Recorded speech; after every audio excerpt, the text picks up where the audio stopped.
Hi, good evening and welcome to the 2011 Hall of Fame Award reception. I'm Betty Benavides, and on behalf of the Manchester Community College Foundation, I would like to welcome you tonight and thank you for being here. And as we present one of our colleagues with the 2011 Hall of Fame Award. The Hall of Fame Award is presented each year to a distinguished donor, community activist, or alumni for their service to the college.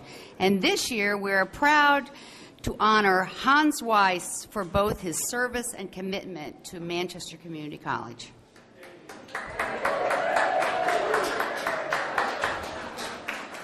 Throughout the years, Hans has proved to be one of MCC's top allies in the community.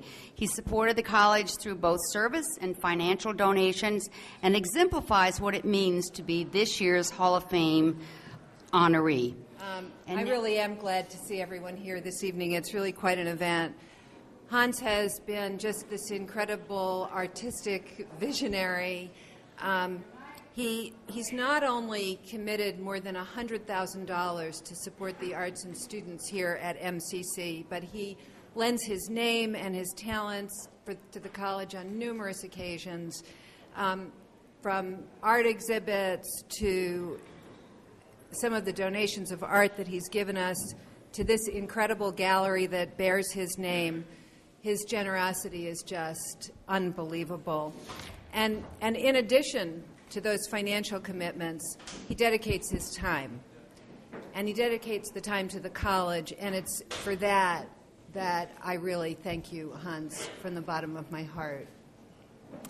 Like his artwork, which is sprinkled throughout the campus, Hans has become a part of this institution. And so I'm honored to be here tonight to help recognize your contributions and your commitment to the college and to our students and to our mission. Thank you so much. Good evening, everyone. Thanks for coming. Thanks for honoring Hans. Honoring Hans. Wait, I didn't think we were here to toast him. I thought we were here to roast him. And, I'm proud to say that I've been here and I've been able to witness Hans's commitment to the college firsthand. And we've heard a lot about Hans's financial contributions to the college and his magnificent artwork that we can see all around. But he's not that great. In fact, I know that he wasn't such a great guy. In fact, let me give you an example. Many years ago, his wife asked him to clean out the garage because they had all this old stuff around. So what does Hans do? He expands the garage, rearranges the old stuff, sets up a museum and an art gallery. I mean, come on. Would any other husband get away with that? No way. So do I ask you, does that make Hans so great? You'll always see Hans at community events, too, like this. He's always on campus. He spent countless hours as a foundation board member at all sorts of events over the last 20 years. And hours at meetings, seminars, events. He can also be seen at the Chamber of Commerce. He can be seen at the Rotary ECHN events. And he speaks at business meetings. But do you know why? He told me, free food. Yep. So the sooner we get done speaking today, the sooner Hans gets to eat free food. Now, do I ask you, does that make Hans so great? Okay, as for his artistic talent, Hans has been and continues to be an avid supporter of our annual fundraiser and Evening of Fine Wines. Last year, he donated 2 of his original artworks for the live and silent auctions. He's also, over the course of the years, done portraits of our chairpersons, artworks that he's donated with his time and talent. He's covered many canvases with beautiful colors for many years, and his artistry demonstrates a spectacular command of the rainbow. But for the same amount of years, have you ever seen his wardrobe? 90% of the time, what does Hans wear? Black. One color. One color. You got him. That's the man. So now I ask you, does that make Hans a great man? Seriously, Hans, although not perfect, it's a combination of your perfection and imperfections that make you a great friend and an outstanding human being. It's also that combination that makes you a great recipient of today's Hall of Fame award. So Hans, a great man, congratulations. Good evening, everyone. Can you hear me okay? My name is Megan Spielman, and I am absolutely honored to be here with you all tonight. My journey at MCC began 2 years ago when I was 17. I was fresh out of high school, but I knew exactly what career I wanted to pursue. For as long as I could remember, my goal in life was to have a positive impact on as many people as I possibly could. And that's why I chose to go to school for occupational therapy. For those of you who don't know, occupational therapy, or OT as we call it, helps people gain independence through meaningful activities despite any disability or injury that that person might have. One of the best things about this profession is the ability for the OT practitioners to make a huge difference in the lives of their patients. MCC came highly recommended from several people, and I began classes in the fall of 2009. I was very unsure of myself, but dove headfirst into my classes and tried to soak up every bit of this new learning experience. A couple of my professors suggested that I apply for a foundation scholarship, and at their insisting, I handed in an application. To my surprise, I was awarded my first scholarship in the spring of my freshman year. The scholarship really caused me to put even more effort into my schoolwork because if there were people who believed in me enough to give me money for school, I really needed to live up to those expectations. After being accepted into the Occupational Therapy Assistant, or OTA, program, I began my OT classes in the fall of 2010. I was becoming very passionate about my future career in OT, and I even began thinking about going on to get my master's degree, although I lacked the confidence to believe that it was an attainable goal for me. By spring 2011, I had completely come out of my shell and loved every second of my insanely busy life. I served as secretary of the OTA club and took 7 classes. I always had a blast with my OT classmates and absolutely adored my OT professors. Life was crazy, but it was going according to my plan. But God had a different plan for me at that point. On April 26th of this year, I was diagnosed with thyroid cancer and needed surgery immediately. I took incompletes in my classes, and on May 11th, I had surgery to remove my thyroid and 25 lymph nodes, 10 of which the cancer had spread to. 2 days after my surgery, I received an email saying that I had gotten another scholarship. In the craziness of the previous weeks, I'd even forgotten that I handed in an application. Somehow I managed to attend the scholarship reception here at MCC, which was just 1 week after my surgery. Walking back onto campus that night was one of the best moments I'd ever experienced. The cancer had given me a new outlook on life, and it was then that I realized how much MCC had impacted my life. The scholarships, the instruction and support from the faculty and staff, the bond with my professors and classmates, it had all helped me grow from a timid and insecure high school graduate to a passionate and confident college student. I am currently taking 1 class a semester as I'm still recovering from my health issues. However, I plan to take my clinical semester in the spring and graduate in May as an occupational therapy assistant. My goal of furthering my education is still intact, although I'm not quite sure what route I'm going to take to pursue it. Before I close, I'd like to thank a couple of people. First of all, I'd like to thank God for the blessings He's given me, including the opportunity to attend MCC. To the faculty and staff, thank you for making MCC such an incredible learning environment. Thank you to the Foundation Board. The scholarships that I've received have really fueled the passion that I have for school and have given me the courage and the confidence to pursue my dreams. And most of all, I'd like to thank the man we are honoring here tonight, Mr. Hans Weiss. Thank you for donating so much of your time, energy, and your money into the school. Your generosity has inspired so many students to follow their dreams, and I only hope that one day I'll be able to impact half as many lives as you have. So thank you. Have a wonderful evening. First of all, Hans, look at the crowd. This is a nice tribute. It's a Tuesday night, and people came out. They came out because it's your night. Maybe they don't know you as well as some of us do. I've never been involved in making a presentation to somebody that's had a movie made after him. In fact, I just saw it last night, Men in Black. Not today. Hans and I have had a very special thing involving golf. He's a scratch golfer, as many of you know. He scratches his head every time he hits the ball because he can't figure out how he did it. And he has raised the level of the reservoir at the first hole at Manchester Country Club substantially over the years. Lots of balls there, believe me.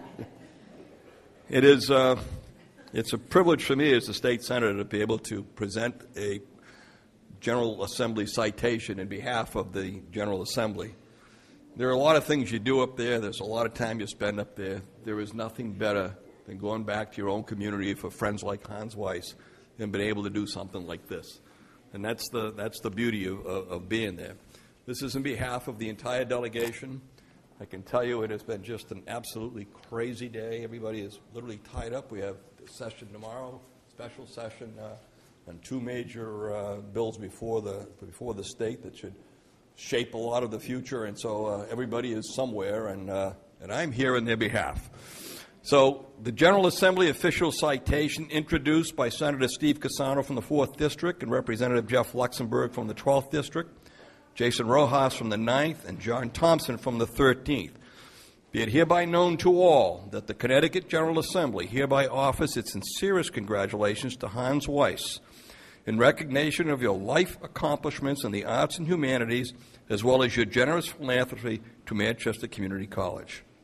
Serving your community admirably and leaving a solid foundation for future students and citizens alike to enjoy your work and share in your experiences, your charitable donations are greatly appreciated by Manchester Community College and the surrounding communities. The entire membership extends its best wishes on this memorable occasion and expresses the hope for continued success, given this 25th day of October 2011 at the state capitol, Hartford, Connecticut, by President Pro Tem Donald Williams, Chris Donovan, Speaker of the House, and Denise Merrill, Secretary of State. Hans, this is really a privilege for me to be able to give this to you.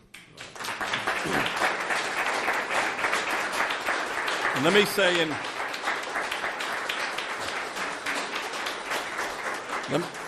let me just say in closing, at the last foundation meeting, Hans, at the end of the meeting, said, I can't understand me. Why me? I don't deserve this. I have a second copy. You put it on your ceiling. When you go to bed, you can look at it and say, it's really you. That's yours. Thank you very much.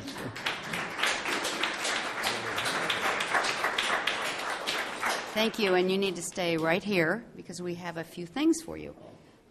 Jean, why don't you unveil this?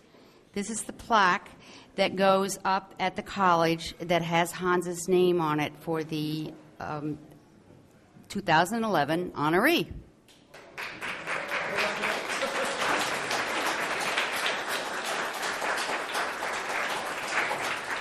And then we have another little thing over here. I think, Lynette, you've got some scissors in your hand. Oh, Jean's got them. Okay. Jean's got the scissors, so he's whip it open. Whip it open. I have to tell my wife to do this. We wanted you to have something that you could take home and remember us by. Huh? Black bowling ball? Yeah, a black bowling ball. That's what Jean says anyway. Kidding. Nope.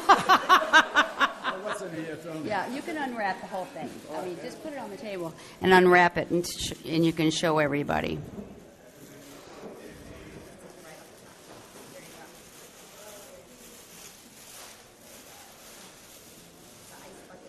There you go. It's an ice bucket for him to take home. It's an empty bowl with nothing in it. It's an empty bowl with nothing in it. Will you take it home and put ice cubes in it? Okay? Thank you. And you get to say a few words. Thank you very much. Well, I tell you, what he said was true. I says, why me? And there's so many people who deserve it, probably even more than I am. But I said that on the board. I says, I don't work for something like that, and nobody does. You just do your work, and there's somebody recognizes you. I really appreciate this very, very, very much. Thank you, Betty. I think she was the one who started the whole thing last year, and I know she worked hard on that, on this kind of occasion. And thank you, Dr. Glickman, for your fantastic job that you do in here. As you know, the She just got a new building down in downtown Manchester, which was the Regal's men's shop, and it's now belonged to the Manchester Community College. And I don't know exactly what you're going to do in there, but it's going to be an art gallery. Okay. My competition? Your competition. But anyway, thank you very much. Before I go, thank you all very much. Senator Steve also. And I tell you what, first of all, I think I wrote something down, because if I speak on my own, I know this whole thing by heart, but you won't go out here until tomorrow morning. So I figured I make it very short, and maybe you can get something out of it. First, I'd like to introduce you to my family, my wife Lottie, who is down there, my son Robert and his wife Beth. There's around here someplace. Okay. Then we have my granddaughters, Lindsay and Lexi, and her mother couldn't be here. She's teaching today. And my other daughter, Linda, and her husband, Duncan, and her son, Michael. Hans, actually, here's the only guy who's going to carry my name, Hans. It's the middle name, but that's better than nothing, believe me. Yeah. Okay.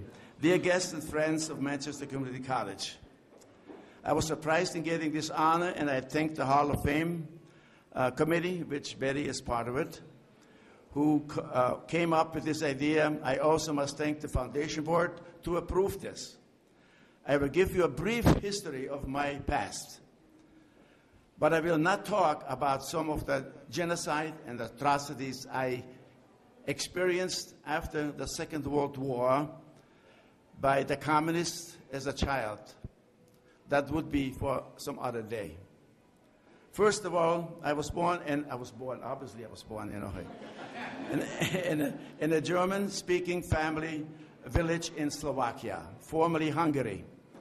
The Hungarians came into this region in the 9th century from the east, and my forefathers, who came to Hungary in the 12th century from Germany by invitation from the King of Hungary as settlers to help the monarchy of Hungary in building the infrastructure and mining the gold and silver from our mountains.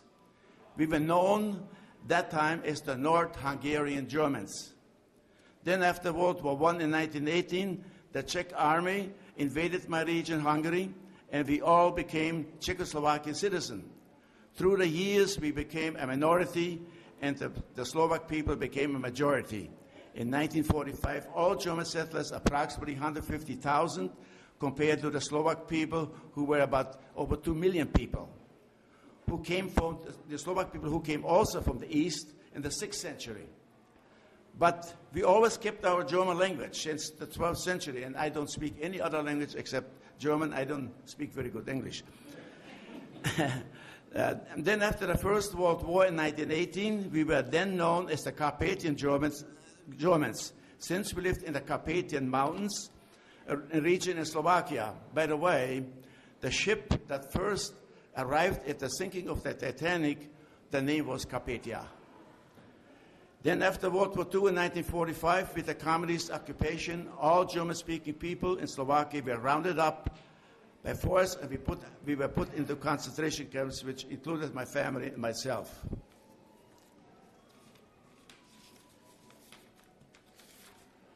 After 1 year in the camp, we were deported by the communists like criminals back to Germany, which we left 800 years ago.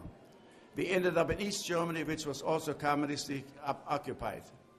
Then it was time for me to continue my education as a boy. I wanted to go to art school, but since I was a child artist back home, I received my first commission at age 13 for watercolor. But unfortunately in Germany, East Germany, there was no art school, and we didn't have any money to begin with, since everything was taken away from us and we got nothing in return. Therefore, my father decided that I should learn the machine trade, of which I did, in the nearby factory. After 2 years in East Germany, my family decided to escape through the forest to freedom from the communist-controlled state to a democratic state, West Germany. There I finished my training at the famous Mercedes-Benz factory. A few months after graduation as a young teenager, I came to America, to Manchester, because my aunt, who lived here since the 1920s, she sponsored us. Not knowing a word of English, I still don't, but with a lot of guts and determination, I immediately signed up at the Hartford Art School. I also signed up and went to a Porter School of Machine and Tool Design, which I finished a few years later with cum laude. All my schooling I had to do in the evening because I had to work as a machinist trade during the day. Also, I arrived after I arrived in America, I joined the Hartford Sängerbund. It's a singing organization that started in 1858. 1858 was 2 years before Lincoln became president. You can see how they're still going strong today. Then after 12 years in America, I borrowed $18,000 from a friend of mine and started a small business in a garage in East Hartford. Since I was the only employee at the time, as the saying goes, I was the chief cook and bottle washer. Then after 6 months, I hired my first employee. My first job I received were from Hammond Standard to make hardware for the astronauts' spacesuits. And here's one piece that we had overrun, and here's one piece that actually landed on the moon eventually. But the astronaut, and you can look at it afterwards.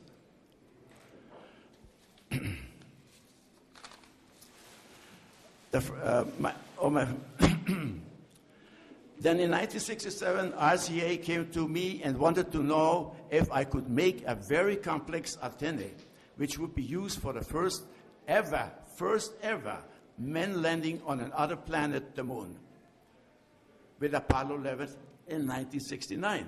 I said I could. And then they gave me the order for 5 antennas.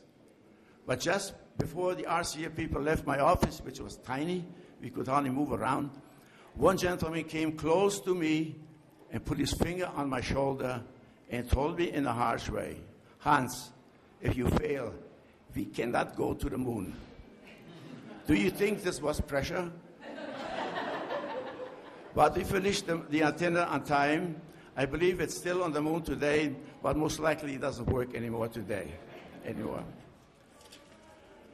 My company grew very rapidly from 2,400 square feet garage in East Hartford to a new building which I designed and had built in 1983 that is 70,000 square foot on Parker Street in Manchester.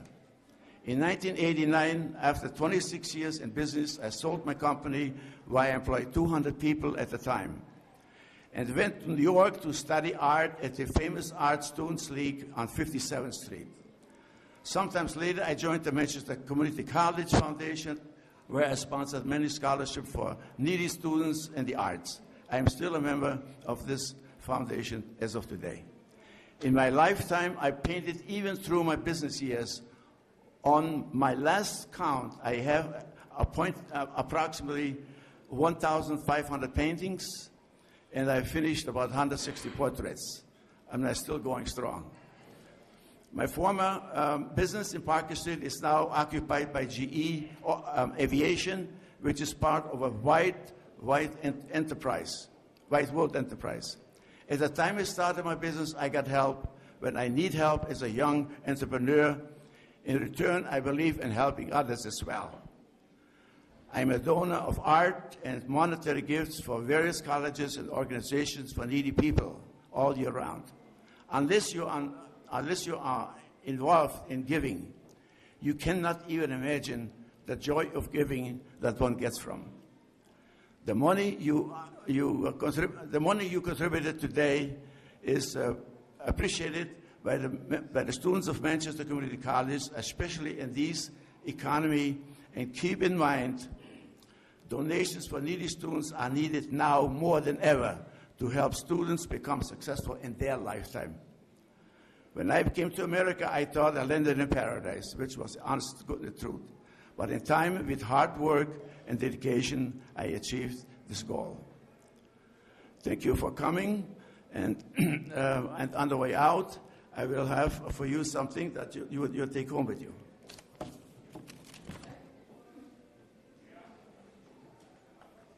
You're going to get an envelope. You're going to get one of my prints from the which I did in New York, my painting, and I studied Van Gogh. And as you can see, it resembles a little bit of Van Gogh, but actually it's my parents and harvesting the wheat beneath the high Tatrabouts where I was born. Okay, now. You probably have seen some of these pictures I've done here. This is a watercolor. We had some more in the hallway there outside, and I like to show people the various things I do. I do watercolors, and oil, and also acrylics and pencil. And this painting, what you see here, I had to paint just the way you see it now in that phase because. Water runs, of course. Usually, watercolor you paint that down on the table. But when I painted this, for instance, you paint something here, then you see something here, you go here, and the next thing, the water runs down here, and you have to go back and work it up again. But in time, the more you do, the more you realize that it's really fun to do. It's just like a life. The whole thing is like a life, you see. Well, anyhow. Thank you again, and please enjoy the rest of the evening, and have a good time. Okay, that's all I can say. Thank you very much.